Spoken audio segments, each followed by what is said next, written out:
So, this is definitely closure for me, and definitely a coming of age, coming to terms, and an ending in a way. So, this is really sad for me, but it's interesting and cool. And messed up. Alright, so I had to write this down because my memory is just so fucked. So, um, so to segue before my main point, in the beginning of this year, months ago, our landlord died.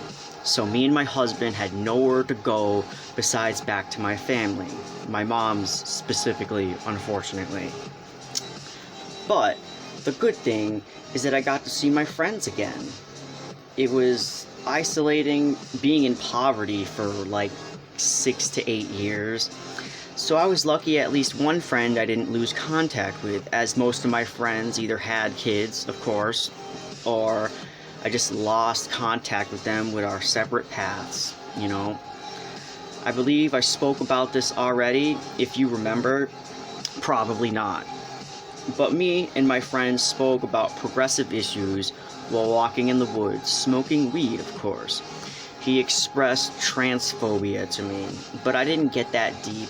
He expressed 1% dying of COVID is a low number, which I was shook and didn't have a retort at all. Like, I didn't come here with, like, facts and logic, and I didn't expect to debate him heavily. He also said eugenics needs to be a thing in the name of science.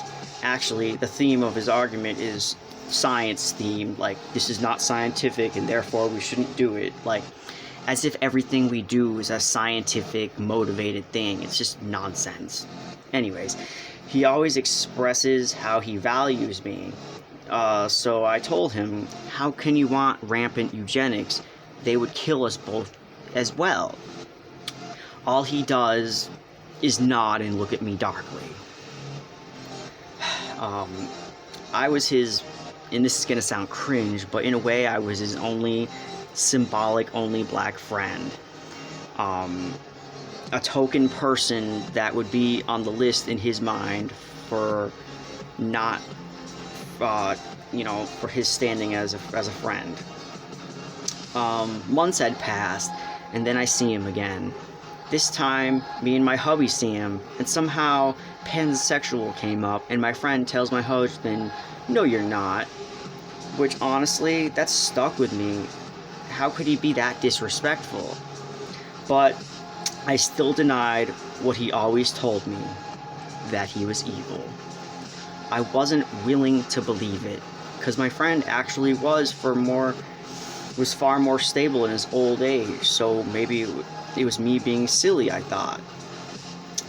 More months passed, and I needed to see him, to tell him what he already knew, that he was in fact evil. So we began our intense conversation that I barely got a word in. He totally gish-galloped me throughout the whole conversation, and I wasn't prepared at all for the conversation. He says in his mind it's LGB, and adding trans makes no sense because the community is about who you're attracted to. I told him it wasn't, since the original flag had stuff like spirit.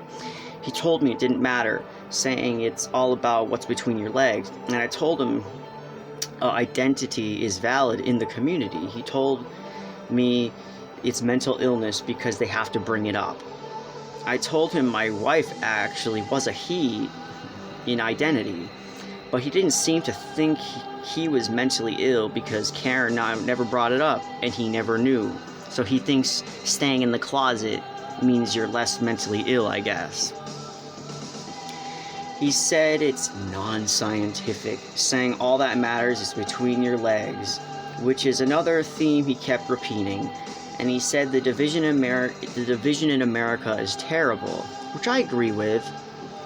I tried to tell him about intersectionality, how not everyone was represented at once throughout history, but he was telling me like labels like biased POC was racist, when the fact that historically it's kind of not recognized, and that's why they're represented in the new flag.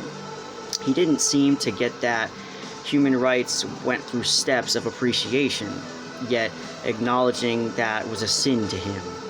Most of the time, he kept shitting on religion, though, and took a very reductionist point of view when it came to racism, saying that it was the Spanish who did it first, avoiding what we know in history just to obfuscate from systemic issues of today. So, nothing else currently mattered except for what happened way back when, essentially. One of the weirdest things he said is something I brought up again. Now, he always told me he was crazy, which he is, but he was consistent about this next thing. He said this stuff for years, and it never changed. He always told me he was a hacker, and that he was an anonymous member. I almost got a mask, but I ghosted that because it frightened me. Like, I didn't want no part in that. Anyways, part of the reason he had zero hope in fighting white supremacy was something to do with helping governments lead to ISIS members to kill them. That despite all his efforts, war changes. It never ends. And I thought it was silly that he said this, but I didn't say this since he was serious about foreign affairs being related to America being saved. So, the last conversation I had with him after that, I needed to ask why he couldn't save us from our abusive roommate. Because before COVID, he always told me he had my back if I needed it.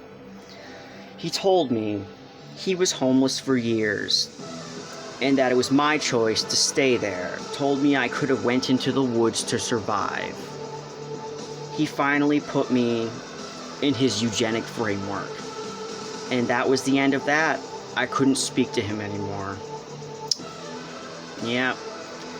It's funny how, like, he claimed such respect for me, but it just felt like grooming to be a part of his hacker group. Yeah, it's pretty weird. Alright.